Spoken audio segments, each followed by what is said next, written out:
श्री हरिपाल जी नाम के एक महाभागवत हुए हैं। उनके गुरुजी ने जब उन्होंने प्रश्न किया कि मुझे भगवान का साक्षात्कार गृहस्थी में रहते हुए कैसे हो जाएगा, तो उन्होंने कहा कि अगर भक्तों की सेवा बन जाए, संतों की रोज सेवा हो, तो एक दिन भगवान स्वयं मिलने आ जाएंगे। तो उन्होंने अपने गुरु वचनों का पालन किया, संत सेवा प्रारंभ कर दी। तो संतों को श्रद्धा और भाव चाहिए। तो अब जहां किसी संत की सेवा होती तो वो संतों से कहता है, यार कभी उधर जाना तो हरिपाल जी के यहाँ जरूर जाना, बहुत सुंदर संत सेवा करते हैं, बड़े सुंदर भगत हैं वो। अब वहां संतों की मंडलियां आने लगी, अर्थ सीमित था, धीरे धीरे सब संत सेवा में, यहां तक हालत हो गई कि अब संत आए तो अब उनका भोजन प्रसाद कैसे हो। तो उन्होंने विचार किया कि अब मैं चोरी करूंगा। जंगल का रास्ता था तो खड़े हो जाते और जो निकलता तो मारते नहीं थे, पर दूर से भाला दे। अगर कंठी तिलक है तो नहीं, और रामकृष्ण बोल दिया तो नहीं, अरे राम, तो फिर नहीं, फिर जाओ, फिर चोरी। वो जो रामकृष्ण ना बोले और जिसके कंठी तिलक ना हो, और विचार किया कि उसका भी मंगल हो जाएगा। तो ₹1, ₹2, ₹4 जो मिलता उससे जाके अन्न लाते और संत को पवाते। अब ये धीरे धीरे प्रचार प्रसार हो गया कि अगर राम बोल दे, अगर गले में कंठी हो, तो इधर चोरी नहीं होगी, नहीं तो चोर सब चुरा लेते हैं। तो अब वो जो निकले उस रास्ते से तो राम ही राम कहते निकले। अब चोरी वाला भी काम खत्म। अब संत वहां, तो एक दिन वो बहुत अंदर से विचार किए कि क्या करूं। गांव के बाहर बैठे, अब जो निकले वहां से राम राम राम, क्योंकि पता है इस गली में चोर लगते। तो अब वो बैठे विचार, अगर आज मुझे कुछ ना मिला, हमारे संत भगवान भूखे चले जाएंगे तो हमारा वर्षों का नियम टूट जाएगा। भगवान का चिंतन कर रहे थे। द्वारिकाधीश भगवान सजने लगे, ये हार, ये करधनी, ये बाजूबंद, सब स्वर्ण आभूषण।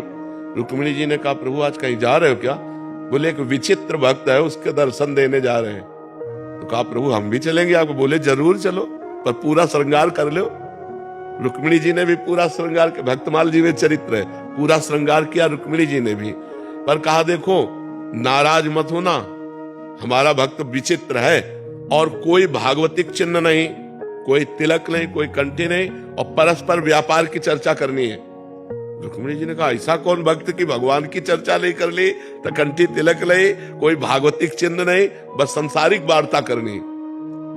जो ही झनन भनन करके भगवान प्रकट हुए रुक्मिणी जी के। हरिपाल जी ने देखा, इतना धनी, आज तक ऐसा धनी हमने नहीं देखा, जितने आभूषण, भगवान सेठ रूप में और उनकी पत्नी के रूप में रुक्मिणी जी। हरिपाल जी खड़े हो गए, तो भगवान नजदीक गए और 2 असरफियां दी। वो कहा, हम सुनते हैं इस जंगल में चोर लगता है, आप हमको पार कर दोगे? अरे भाग्य खुल गए, हम तो पार ही कर देंगे। तो उन्होंने सोचा ये तो बहुत अच्छा हुआ, 2 असरफी पहले मिल गई और सारे आभूषण रास्ते में उतरवा लेंगे इनसे।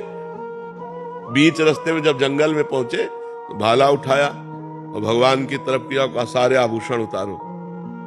भगवान तो आए थे उतारने के लिए, संत सेवा के लिए, देने के लिए। रुक्मिणी जी से, रुक्मिणी जी का सुदर्शन चक्र को याद करो। बोले इस समय सुदर्शन चक्र नहीं, बोले यही वो भक्त है जिसके लिए हम आए हैं। बोले प्रभु भक्त कैसा? बोले पहले सब उतार दो।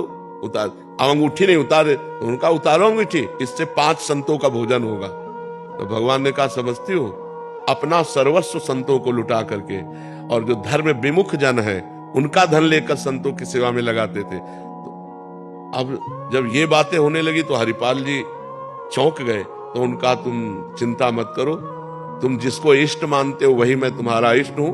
भगवान ने अपने स्वरूप का साक्षात्कार कराया और कहा, यह आभूषण ले जाओ, कुल परंपरागत लक्ष्मी बढ़ती रहेगी, अब घटेगी नहीं, खूब संत सेवा करो।